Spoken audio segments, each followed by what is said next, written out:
Hello friends, welcome to my YouTube channel. Server के इस series में हम देखेंगे आज आइस का जी क्या होता है और उसका यूज क्या होता है और उसे कैसे हम कॉन्फ़िगर करते हैं। तो इसके पहले अगर मेरे चैनल पर नया है तो चैनल को जरूर लाइक करिए, चैनल को जरूर शेयर करिए, चैनल को जरूर सब्सक्राइब करिए। चलिए शुरू करते हैं। सबसे पहले हम आज देखेंगे आइस का जी। ISCSI। इसको हम यूज क्यों करते हैं? तो सबसे पहले अगर हम देखें इसका फुल फॉर्म, एक छोटी सी डेफिनेशन देख लेते हैं। आपको इंटरनेट पे भी अवेलेबल हो जाएगी ये।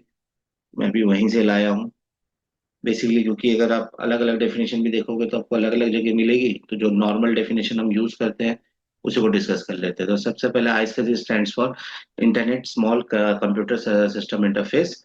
ये क्या है? एक स्टोरेज है जो नेटवर्किंग प्रोटोकॉल का यूज करके ओवर आईपी मतलब टीसीपी आईपी यूज करके आपको क्या देता है, आपको स्टोरेज प्रोवाइड करता है। तो देखो यहाँ क्या लिखा है, is a storage networking protocol that enables the transmission of ISC command over IP network. और अलाउइंग कंप्यूटर मतलब जो क्लाइंट पीसी होंगे उसको हम इनिशिएटर बोलेंगे। तो access remote storage. Remote storage मतलब जहां से आप स्टोरेज लोगे उसको हम बोलेंगे target over ethernet if they are locally attach, अगर वो लोकली अटैच है। ठीक है, मतलब मीन्स हम इसको लोकली ले सकते हैं। हम अब ये सोचोगे कि हम लोग घर से बैठ के इसको एक्सेस करें तो वो पॉसिबल नहीं होगा। हाँ, अगर वीपीएन वगैरह यूज करके आप करते हो, अपने नेटवर्क में आगे हो, तब आप उसको यूज कर सकते हो। और जनरली इसको यूज किया जाता है सैन के लोकेशन पे।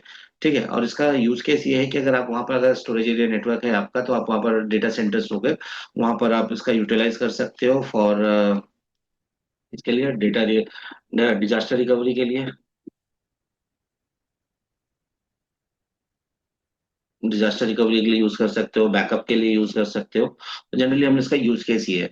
अब इसके बारे में थोड़े से और, तो इसको हम परफॉर्म कैसे करेंगे वो भी जान लेते हैं। तो जैसे अगर मेरे पास यहाँ हमारा मेरा सर्वर है, जो कि मेरा डीसी नेटवर्क है मेरा खुद का।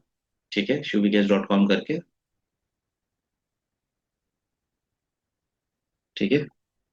ठीक है, ये मेरा नेटवर्क है। अब मेरी क्लाइंट पीसीज हैं जिनके पास स्टोरेज में प्रॉब्लम आ गई है, स्टोरेज उनका फुल हो गया है। एंड आई वांट कि मुझे यहाँ पर स्टोरेज अपग्रेड करना है। अब स्टोरेज अपग्रेड करें तो आपके पास दो है कि आप यहाँ पर लाके एक्स्ट्रा हार्ड डिस्क लगाइए। ठीक है। और नहीं तो फिर आप कुछ ऐसा सिस्टम लीजिए जिससे आप स्टोरेज बोरो कर सके। तो उसके लिए हम लोग क्या यूज करेंगे, आइस का यूज करेंगे।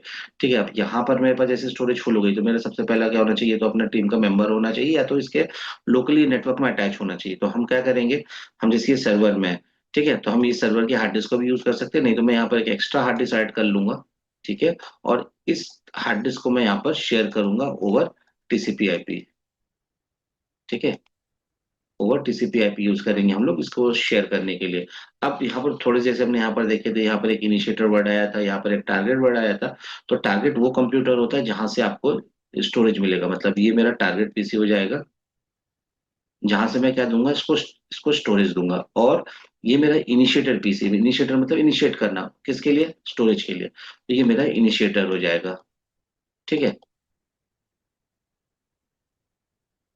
ये मेरा इनिशिएटर पीसी हो गया जिसपे मुझे स्टोरेज मिलेगा। तो मैं भी इसी चीज को हम परफॉर्म करते हैं। तो चलिए हम इस अपने सर्वर के ऊपर चलते हैं।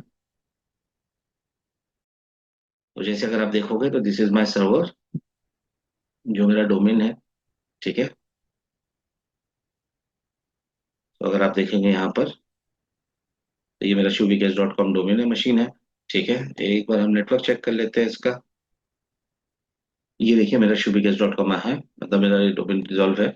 अब हमें करना है क्या है, मुझे एक एक्स्ट्रा हार्ड डिस्क में ऐड कर लेता हूं। तो मैं वीएम में चल के सेटिंग में कर सकते हैं, क्योंकि अगर आपके पास खुद का स्टोरेज मतलब सर्वर है तो एक्चुअली वहां पर हार्ड डिस्क आपके पास स्टोरेज अवेलेबल होगा। हम वर्चुअलाइजेशन कर रहे हैं, इसकी वजह से हम एक्स्ट्रा एक हार्ड डिस्क ऐड कर रहे हैं ड्यू टू लिमिटेड रिसोर्सेस। तो हम एक एक्स्ट्रा हार्ड डिस्क यूज कर लेते हैं। मैं चाहता तो सी ड्राइव की भी स्पेस हम यूज कर सकते थे, बट अभी हम नहीं कर रहे हैं। ठीक है, सो चेक कर लेते हैं हमारे पास ये हार्ड डिस्क अवेलेबल है कि नहीं। तो हम यहाँ से जा सकते हैं फाइल एंड स्टोरेज सर्विस से। देन यहाँ पर चलेंगे डिस्क में ऊपर। यहाँ पर देखिएगा आपको एक एडिशनल हार्ड डिस्क शो होगी। लेट सिंक सिंक हो जाने दीजिए इसको। तो यहाँ पर देखिएगा एक्स्ट्रा आपके पास अननोन एक हार्ड डिस्क है। ठीक है, हम इसी को नया वॉल इनिशियलाइज कर लेते हैं जीपीटी, और नेक्स्ट करके एक ड्राइव लेटर भी दे दिए, और उसके बाद करके नेक्स्ट क्रिएट कर लेते हैं। आप चाहो तो डायरेक्ट अपने सी ड्राइव की भी स्पेस को शेयर कर सकते हो, बट ये तो पता है कि ओएस की हम डिस्क कहीं सेपरेट से देते नहीं किसी भी मशीन के लिए। तो हम यहाँ पर अभी जो है कि हमारा सी ड्राइव है, उसकी स्पेस ना देके हम एक्स्ट्रा एक वॉल्यूम ऐड कर लिए, और इसी वॉल्यूम को हम अपने शेयर शेयर करेंगे।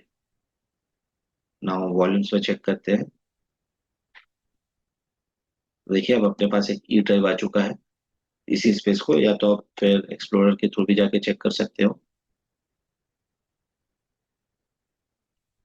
ठीक है, आप दिस पीसी में क्लिक करिए, तो आपको देखिए यहाँ पर एक 60 GB का स्टोरेज मिल जाएगा। अब इसी में हम लोग क्या करेंगे, स्टोरेज को शेयर करेंगे।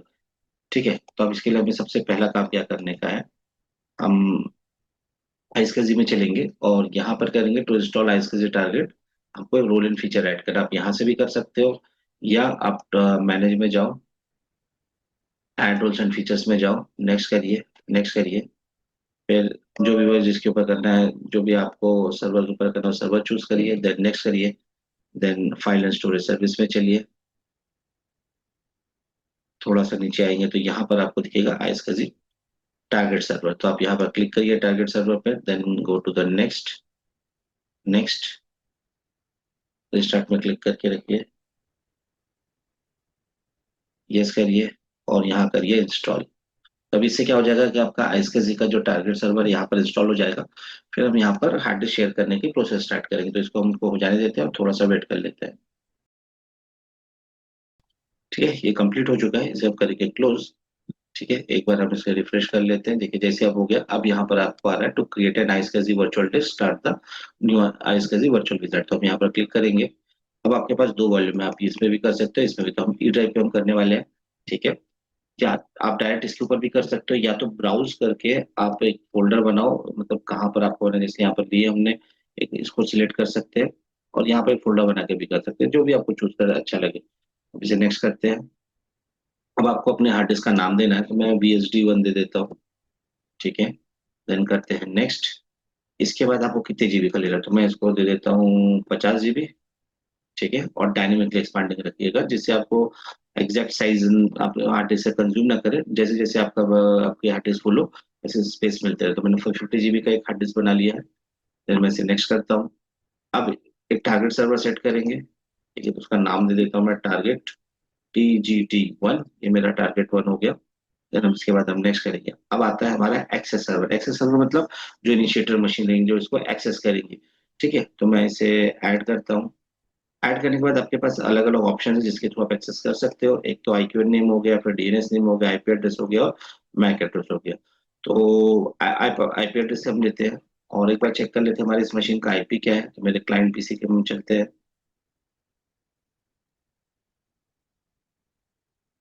ठीक है, मैं क्लाइंट PC पे आ गया और हम यहाँ पर इसका IP चेक कर लेते हैं।